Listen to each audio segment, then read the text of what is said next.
Now, with those shuffled answers being displayed here, it's time to make sure that once we select an answer, we move on to the next answer in line. And to do that, we must make sure that this question index here changes over time. Because this question index here determines which question is our current question, which then determines which question text and which question answers are shown on the screen. So how can we change this index? Well, by managing it as state again. And that's why I created questions screen as a stateful widget, so that we can manage and change state in there. We should now add a new variable here in this questions screen state class. And that could be the current question index. The name is up to you, but of course it should describe which kind of value will be stored inside of it. Now initially, this should probably be set to 0, so that we start with the first question in our list of questions. But it should then change whenever we click one of these answer buttons. Therefore, we also must add a method to this questions screen state class here. And that method could be called answer question. Because that is what we're in the end doing when we click one of these answer buttons. We answer the question. And as a result of doing that, we want to move on to the next question. But of course, later, we also want to make sure that we store the answer that was picked. So therefore, here we have the answer question function, which doesn't return anything. And in there, I want to increase current question index by 1. Now this can be done by setting current question index equal to current question index plus 1. This might look strange at first, but you can access the variable, which you then set on the left side of the equal sign, also on the right side of that equal sign, to derive the new value to which it should be set.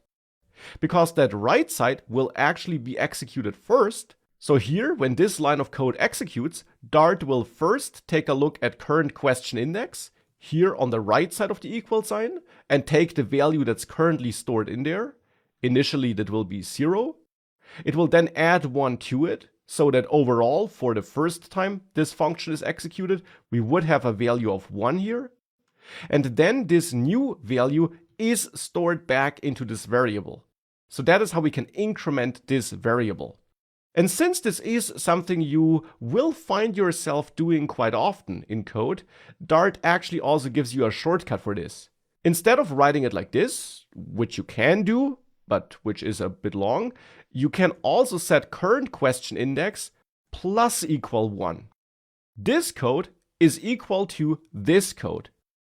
By using this plus equal operator, you're telling Dart that you want to set this variable equal to its current value plus 1. So this is simply a shortcut for this. And if you want to increment the value by 1, there's an even shorter syntax, because you can then also just set current question index plus plus. This increments the value by 1, and only by 1. So if you want to add 2 to that value, this syntax could not be used. This syntax could be used though. But if it's 1 that you want to add, you can use this syntax, this code, for doing that. And a similar syntax would also exist for deducting 1 by using minus minus, or here in this case, minus equals. And that's not just the case in Dart. Instead, you find these syntaxes in most programming languages. So this will add 1 to the current question index. And now we can use the current question index here, instead of hard coding 0 inside of the build method, to access the question with that index here. Now, of course, at the moment, the build method would never execute again though, because as you learned before, you must call setState, the setState function provided by Flutter, in order to tell Flutter that the build method should be executed again. So that's the correct way of updating current question index. And with that, the next step is to make sure that this answer question method here is actually executed when our button here is clicked. Now, to achieve this, we just have to replace this empty anonymous function, which I used as a dummy value for my onTap argument here, which wants a function with a pointer at this brand new answer question function, which we just added. As you learned, without parentheses, because we want to point at that function and pass the function as a value to OnTap. And with this, if we now save this all, we should be able to click this and move between those answers. So that's working as it should.